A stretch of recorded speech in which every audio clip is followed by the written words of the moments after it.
Maayong hapon, kini ang Subo News Live.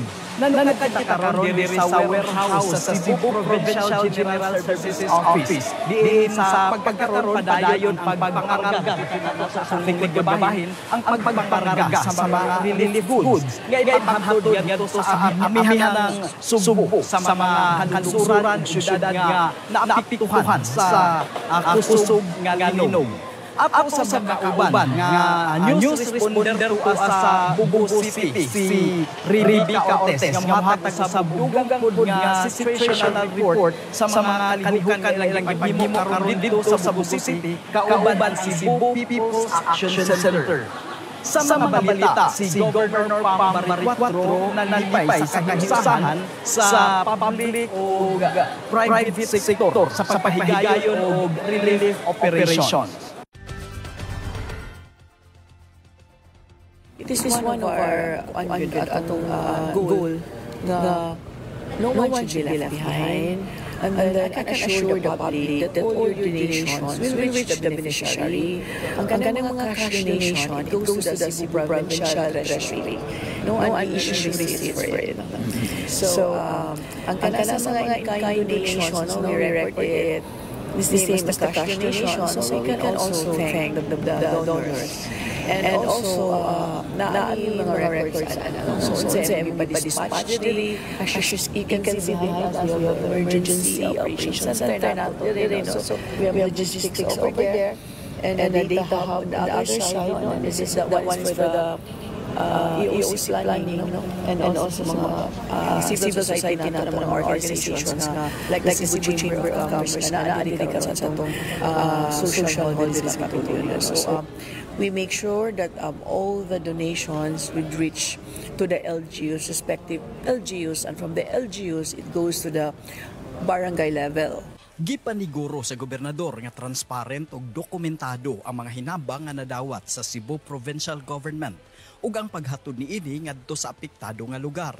Sa Kapitolyo, nakigtigom ni Governor Pambaric 4 ang sektor sa mga negosyante ug ang pribadong mga grupo. Gusto sila nga makig-coordinate sa Kapitolyo sa relief operations tabang alang sa mga naapektuhan sa linog sa Northern Cebu. Aron hapsay ug organisado ang pagpahigayon sa relief operations, ang Emergency Operations Center kon EOC sa Kapitolyo maoy mangulo. Aron kalikayan ang traffic ug ang pagdasok sa mga sakyanan nga mopadung sa amihan ng Sugbo muhatod sa ilang hinabang.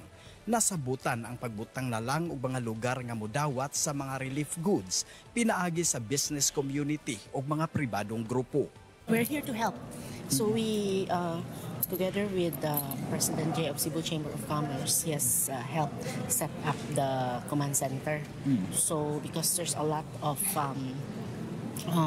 contributions coming in, and the private sector really want to help, and there's already a lot of distributions being set out also. So we'd like to be able to do more so that matabangan dayon ang ato ang mga affected Cebuanos. The private sector is being gathered to set up so natay group para concerted ang effort, ang coordinated ang effort sa relief. So ato yung gusto buhaton karon is also to help in the rehabilitation of the affected Cebuanos sa municipality. We really need to have a unified we see the importance of a unified response. Actually karon kaning mga donations diri sa command center nahibaw-an naman nato nga there are some things nga daghana kaayo. No? So importante nga ang coordination unsa man ang mga essential nga wala pa matubag, no? So water is very important, water tanks, kaning mga tents, mga trapal. So we have identified priority areas on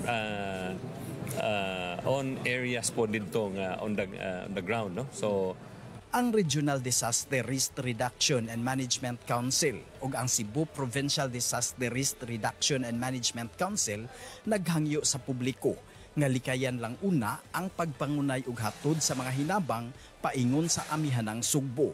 Sa amihanang Sugbo, problema karon ang traffic tungod sa kadaghang sakyanan nga iyahay nga naghatod og mga hinabang. Gihagyo ang mga gustong mutabang nga ang ilang donasyon ipaagi na lang sa mga ahensya sa gobyerno, provinsyal, nasyonal ug lokal. Sa sitwasyon sa grabing traffic, naalanganin ug nabutang sa risgo ang seguridad sa katawhan, labi na karon nga nagpadayon ang pag-uyog sa yuta tungod sa mga aftershocks. Sa dakbayan sa Bugo, atong bisitahon ang mga kalihukan nga gisundan ni Rebecca Ortez. Rebecca, Monching, padayon ta nga nagkuyog sa relief distribution sa Cebu People's Action Center ni Governor Pambari 4 ug ubang mga volunteers. Gimando sa gobernador nga adtuon ang mga suok-suok nga barangay na apektado sa linog.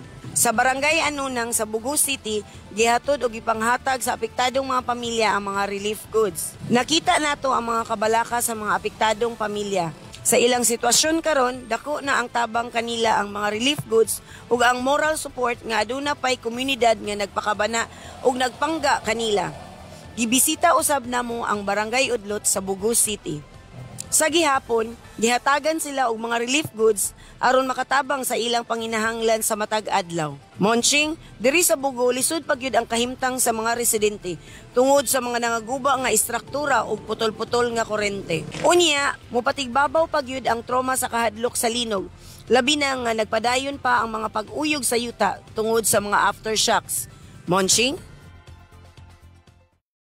Daghang salamat Rebecca Ortez sa imuhang report. Sugboanon manginlabot kita, magpakabana tungod kay ato ang sugbo. Ako si Monching Auxtero. Maayong hapon.